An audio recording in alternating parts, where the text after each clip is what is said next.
This is July of 1952.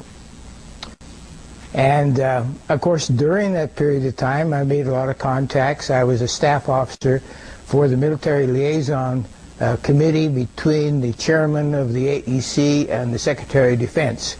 And so I became acquainted with not only the Army, Navy, and Air Force, but civilian agencies, the CIA, the National Security Agency, and other contacts which I developed.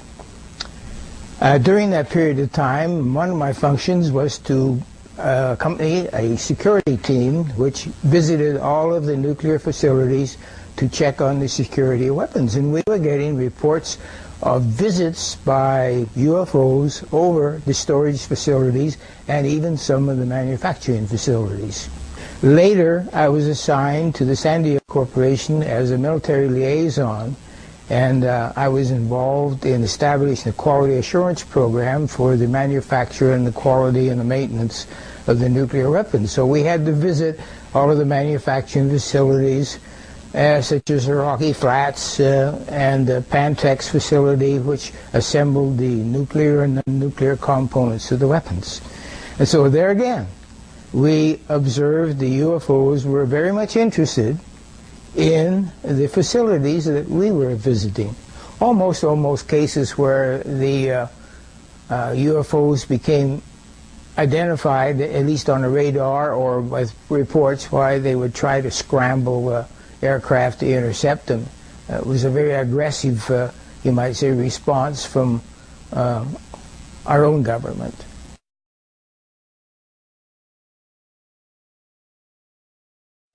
Then I was assigned to the Unified Pacific Command under Admiral Felt during the 60s, and I was the officer in charge of the alternate command post involved in nuclear weapon operation planning.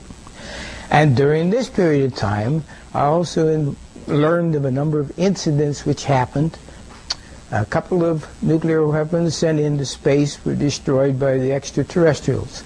Our government sent a nuclear weapon for explosion on the moon's surface.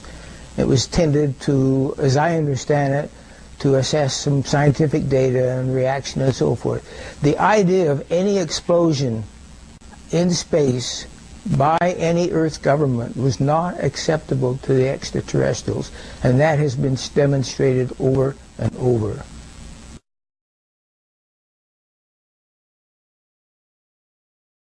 And then further on, I finally retired from the Air Force and joined the Boeing Company, where I was assigned to the Minuteman program, where I was responsible for the configuration accounting of all the nuclear fleet of Minuteman 1, 2, and 3.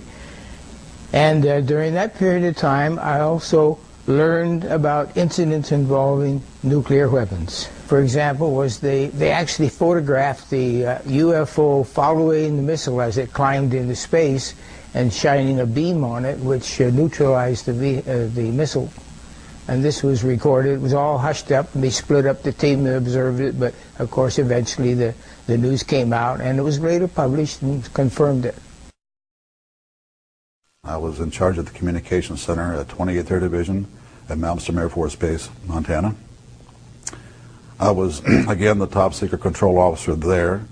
I dispatched all the nuclear launch authenticator to the SAC missile crews and whatnot, so I had a very good top secret background to go on.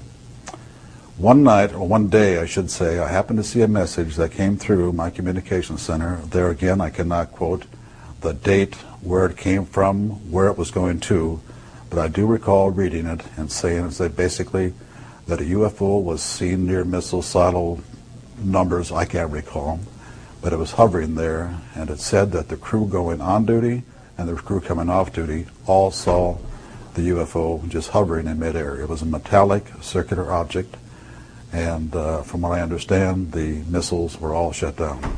They were in the missile silos, and they were being, I don't know what SAC does as far as activating a missile is concerned, but it's basically on a standby mode, so it can be launched. But when they say it went down, it means it went dead.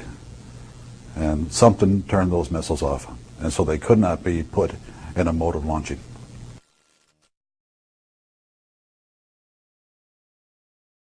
The event, the incident, I guess I call it, is happened on the morning of March 16th, 1967. As I recall, it was early in the morning, and I received a call from my topside security guard, and he said that he and some of the guards had been observing some strange lights flying around the site. It wasn't more than, well, within a few minutes, I'd say, maybe a half hour later. He calls back, and this time he's very frightened. I can tell by the tone of his voice, he's very shook up, and said, "Sir, there's a glowing red object hovering right outside the front gate." He said, "I'm looking at it right now. It's a glowing red object. I've got all the men out here with their weapons drawn." And of course, he was all shook up while he was telling me this. He was very excited. I immediately went over to my commander, who was taking a nap. We have a little cot down there in a rest period. And I was telling him about the telephone call we just received. And as I was relating this to him, our missiles started shutting down one by one. There were approximately anywhere from 6 to 8 that went down, but they went down in rapid succession, which again is a extremely rare.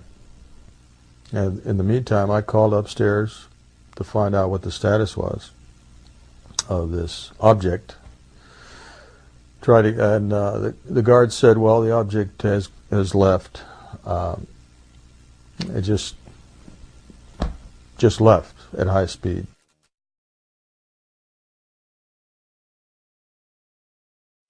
Echo Flight is another squadron, about, I'd say, 50, 60 miles away from our location. But they had the same sort of thing happen. They had UFOs that were hovering, not the launch control facility, but the actual launch facilities where the missiles are actually located. They had some maintenance and security people out there at the time, and they were observed. The UFOs were observed by these people out at those sites. Now, they lost all 10 of their weapons. So that morning, we lost anywhere from, 16 to 18 ICBMs. At the same time, UFOs were in the area, and were observed by airmen. This incident was of extreme concern to SAC headquarters because they couldn't explain it. Nobody could explain what happened. There is another incident that happened just within a week of this, week after, where there were radar reports and quite a few more witnesses.